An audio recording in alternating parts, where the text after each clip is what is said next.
Halo, saya Evila. Di sini saya akan membahas tentang database yang telah saya buat. Saya membuat database apotek pada rumah sakit. Nanti saya akan menjelaskan mulai dari tabelnya apa saja, lalu ke relationship, query, form, dan juga report. Baik, langsung saja. Selamat menyaksikan. Pada database apotek, rumah sakit yang saya buat memiliki 4 tabel. 3 diantaranya merupakan data master dan 1 transaksi. Data master pada tabel pasien, tabel obat, dan tabel apoteker. Dan tabel ingredients merupakan tabel transaksinya. Pada tabel pasien memiliki atribut yaitu ID pasien, NIK, name, address, dan date of birth.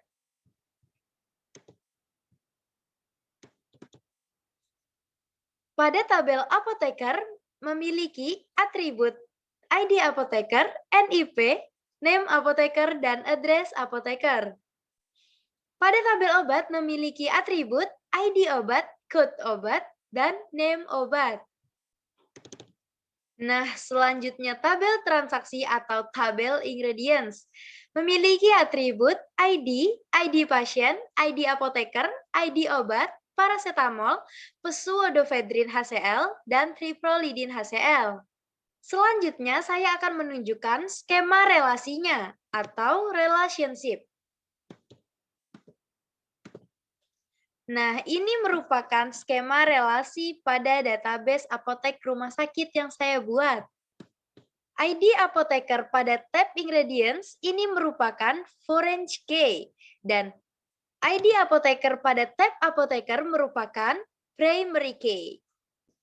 Lanjut pada queries. Di sini saya membuat 3 queries yaitu query HIV ingredients, query HIV non-pseudoephedrine HCl, dan query HIV non-triprolidin HCl. Ingredients ini memiliki fungsi untuk menampilkan HIV ingredients atau berat ingredients pada suatu obat. Sedangkan query HIV non-pseudoephedrine HCl ini menampilkan berat dari ingredients tanpa adanya pseudoephedrine HCl. Dan query HIV non-triprolidin HCl ini menampilkan HIV atau berat ingredients tanpa adanya triprolidin HCl. Langsung masuk pada query HIV ingredients, ini berisi name, name apoteker, name obat, paracetamol, pseudoephedrine HCl, triprolidin HCl, dan HIV ingredients itu sendiri. HIV ingredients ini didapat dari paracetamol ditambah pseudoephedrine HCl ditambah triprolidin HCl hingga mendapatkan data seperti itu. Selanjutnya adalah query HIV non-pseudoephedrine HCl. Nah, di sini ingredients non-pseudoephedrine HCl ini memiliki rumus paracetamol ditambah triprolidin HCl dikurangi pseudoephedrine HCl hingga ketemulah data seperti berikut. Selanjutnya adalah query HIV non-triprolidin HCl, di mana HIV non-triprolidin ini memiliki rumus paracetamol ditambah pseudoephedrine HCl dikurangi triprolidin HCl karena dia merupakan HIV non-triprolidin. Di sini saya telah membuat form input ingredients, di mana form ini berisi ID, nama pasien, nama apoteker, nama obat, paracetamol, pseudoephedrine HCl, dan triprolidin HCl. Saya akan menunjukkan cara pembuatannya. Baik, untuk cara pembuatan form, pertama kita klik Use Wizard to create form. Nah, ketika sudah muncul seperti ini, kalian bisa langsung pilih tables or queries-nya di sini. Di sini saya memilih table transaksi atau table ingredient. Nah, maka otomatis akan muncul available field. Di sini saya akan memilih semua field yang ada. Setelah itu, kita next menuju setup a subform, lalu kita next lagi. Menuju arrange control, di sini kita bisa memilih bentuk form yang kita inginkan. Di sini saya memilih yang ini, dan di sini juga disediakan untuk pilihan rata kanan ataupun rata kiri. Setelah sudah menentukan ini, kita langsung menuju set data entry. Dan di sini sudah kita klik, the form is to display all data. Setelah itu kita next lagi, menuju ke apply stylist. Di sini kita bisa memilih warna untuk form yang akan kita buat. Dan juga field bordernya. Ketika sudah, bisa kita next lagi, dan di sini untuk set nama, jadi kita memberikan nama pada form yang kita buat. Di sini saya memberikan nama form ingredients. Kita pilih modify the form, lalu finish. Nah, setelah muncul seperti ini, klik icon design mode untuk melihat form kita. Di sini kita bisa melihat record-record yang ada di tabel transaksi. Tapi kita pastinya tidak hafal kan ID-ID-nya ini untuk ID yang mana saja. Jadi kita perlu mengeditnya lagi. Untuk itu kita perlu mengedit form yang telah kita buat dengan cara mengklik lagi desain mode. Kita pilih list box. Kita buat list box di dalam form kita. Nah, setelah itu muncul dialog box seperti ini. Karena kita ingin mengubah ID pasien agar bisa dibuat dengan sesuai nama pasien, maka kita pilih tabel pasien. Kemudian klik next. Selanjutnya kita pilih field mana yang ingin kita tampilkan di form. Karena saya ingin nama yang tampil, maka saya pilih field name. Lalu kita klik next. Kemudian perlu kita ingat bahwa tabel mahasiswa dan tabel nilai itu keduanya saling berrelasi berdasarkan pada ID-nya. Nah, maka dari itu untuk field from the value tabelnya, kita pilih ID pasien. Kemudian untuk field from the list, kita pilih ID pasien. Lalu kita klik finish.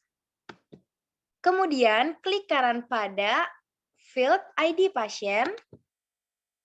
Nah, maka muncul seperti ini, lalu klik group, lalu klik ungroup.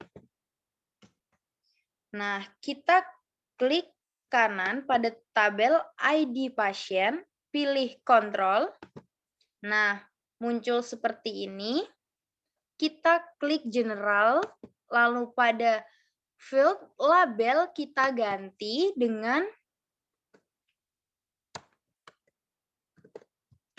nama pasien.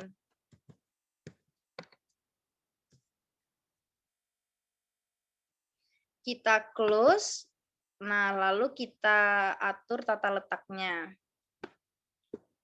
Kita hapus text box ini, lalu kita gantikan dengan ini. Selanjutnya kita bisa lakukan hal serupa pada ID apoteker, ID obat.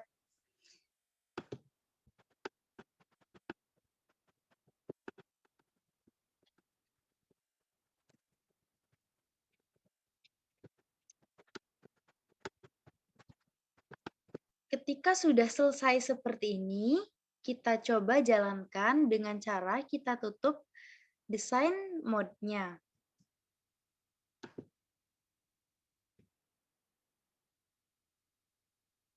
Nah, sekarang form sudah menampilkan nama pasien, nama apoteker, dan juga nama obat.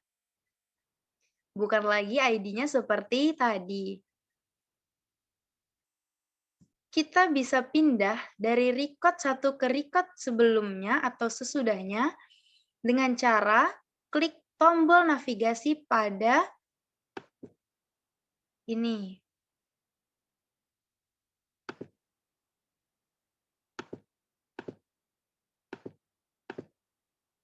Nah, seperti ini.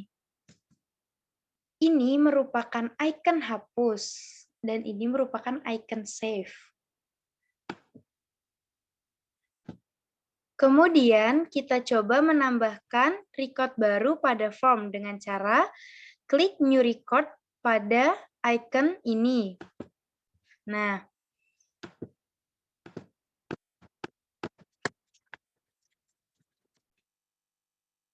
seperti ini. Lalu kita save. Nah, bisa kita cek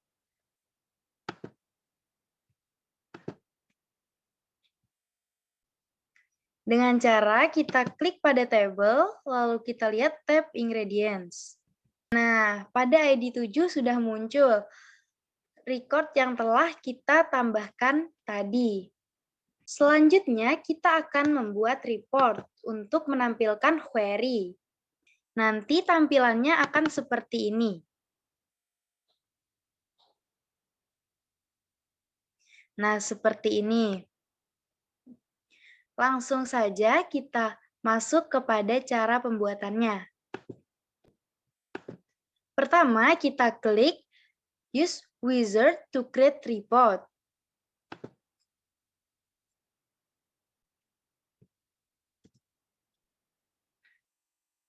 Nah, kemudian akan muncul dialog box seperti ini.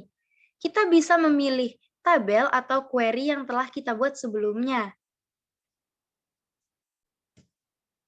Di sini saya akan memasukkan nama, lalu nama apoteker, nama obat, dan heavy ingredients-nya. Ketika sudah, kita klik next. Kita bisa atur label untuk masing-masing field.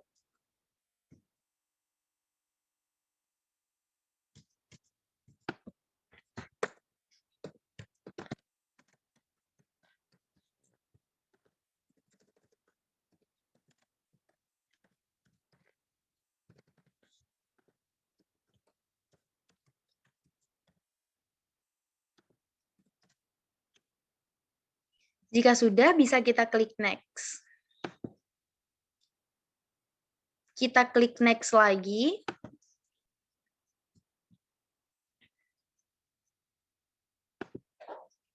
Langsung next. Nah, ini merupakan tampilan untuk report kita. Salah satu contohnya adalah landscape atau portrait. Di sini saya memilih portrait. Lalu klik next.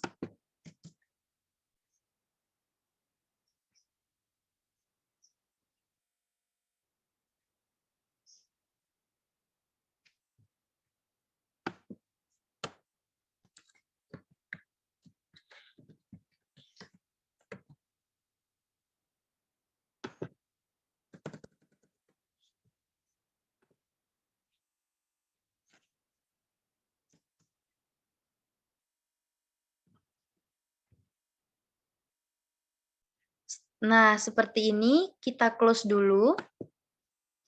Ketika kita ingin mengedit reports kita, maka kita bisa klik kanan, lalu edit.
Nah, ini adalah hasil report yang telah kita buat.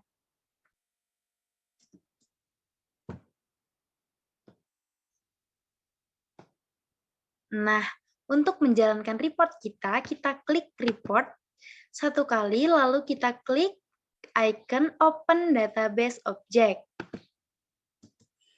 Maka report yang telah kita buat berhasil ditampilkan. Nah, inilah tampilan akhir dari report yang telah kita buat tadi. Terima kasih telah menonton, sampai jumpa.